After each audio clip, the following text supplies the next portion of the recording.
And when we address the subject of Balkan Muslims, the way forward, we are doing so with a shadow on the subject.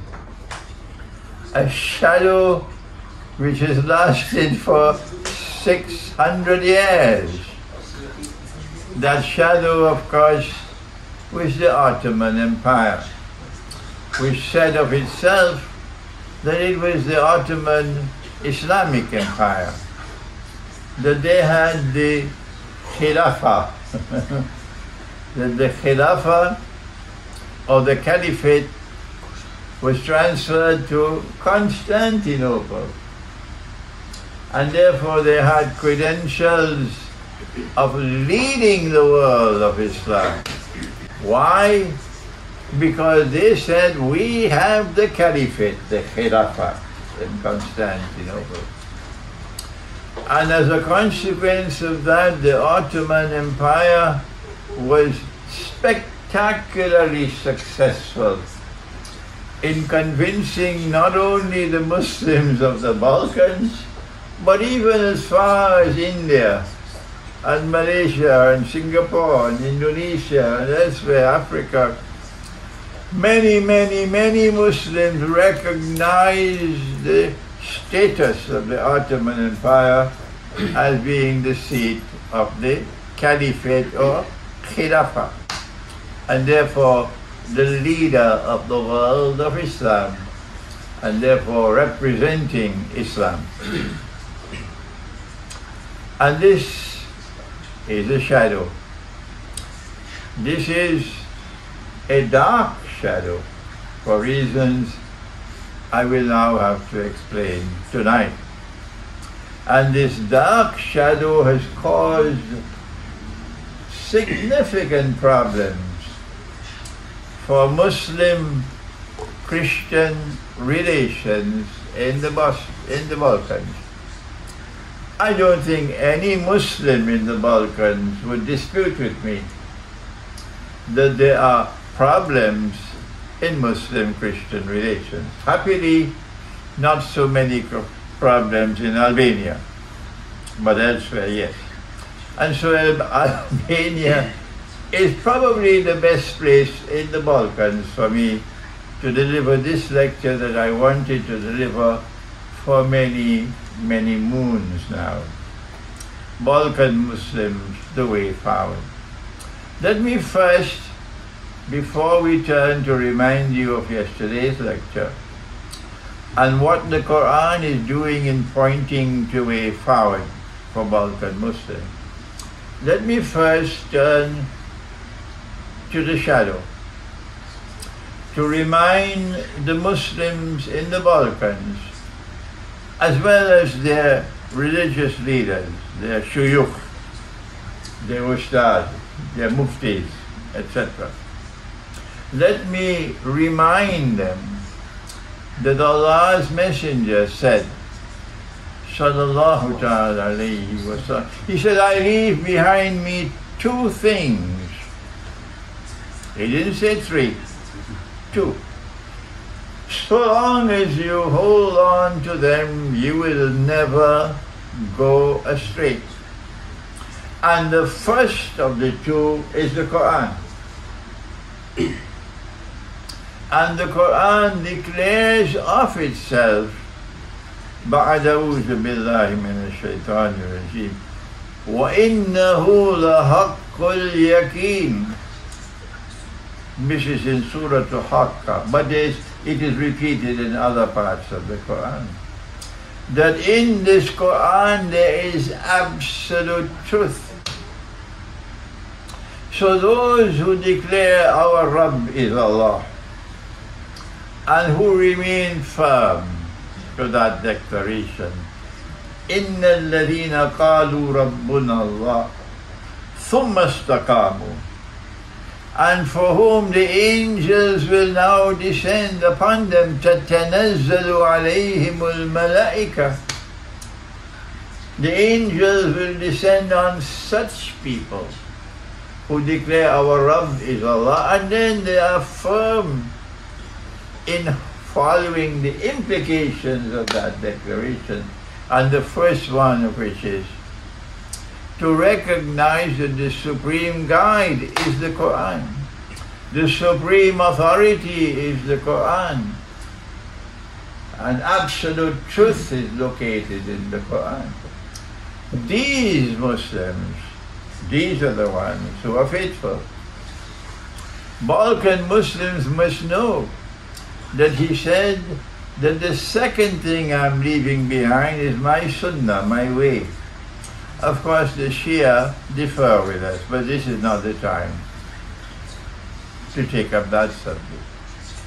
And the sunnah of the Prophet ﷺ must be followed in Christian-Muslim relations.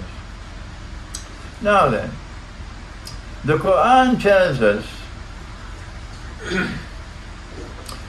that if the enemy wants peace, you are prohibited from fighting. وَإِن جَنَحُوا لِلسَّلْمِ فَاجْنَحْ لَهَا. If the enemy inclines to peace, you cannot fight. This is in the Quran. And Balkan Muslims must be reminded that this is absolute truth. And if you violate this, you will have to answer on Judgment Day. In 1453, the Ottoman Sultan Muhammad Fatih surrounded Constantinople with about 200,000 men. The Christian Patriarch defending Constantinople had only about 9,000 men, that's all. Would he be the one wanting a war when he has 9,000 and he's surrounded by 200,000? No. The Christian Patriarch says, we don't want to fight. We want peace. We are prepared to pay you a tribute as we've been paying in the past. What did the Sultan do, the Ottoman Sultan? They declared that this is the Khalifa. We are the leaders of the world of Islam. Did he remain faithful to truth in the Quran, or did he betray that truth? That is the question. And it does not take much intelligence on the part of Balkan Muslims to recognize that the Ottoman Sultan betrayed the Quran. He cannot be the representative of Muslims when he's betraying the Quran. He went on to wage war on the Christian Patriarch, even though the Christian Patriarch did not want to fight. And eventually he conquered Constantinople. And we must say that this is to the eternal shame and disgrace of Muslims. This is not something that we should take pride in and praise that Ottoman Sultan who betrayed the Quran. This is the shadow that I'm talking about. And if a Balkan Muslim is unhappy with this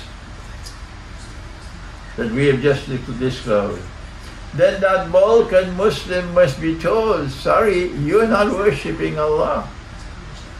Your primary loyalty is not to Allah, it's somewhere else.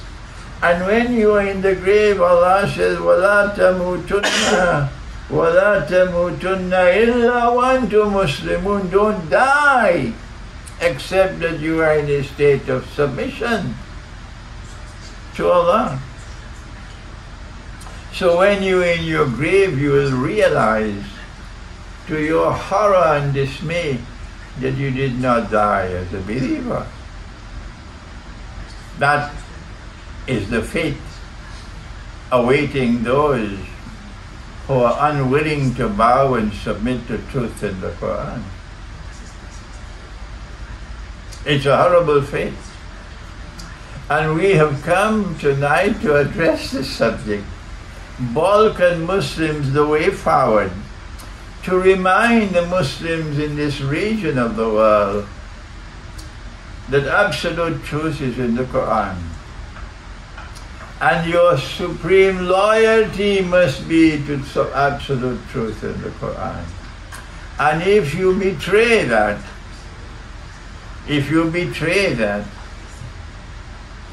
then you're not worshipping Allah, you're worshipping someone else. Maybe you're worshipping your own tribe, or you're worshipping your own race, or you're worshipping your own nation instead of worshipping Allah. This is the bitter lesson that must be sent. Then we go forward. إلهي لست للفردوس أعلى ولا أقوى على نار الجحيم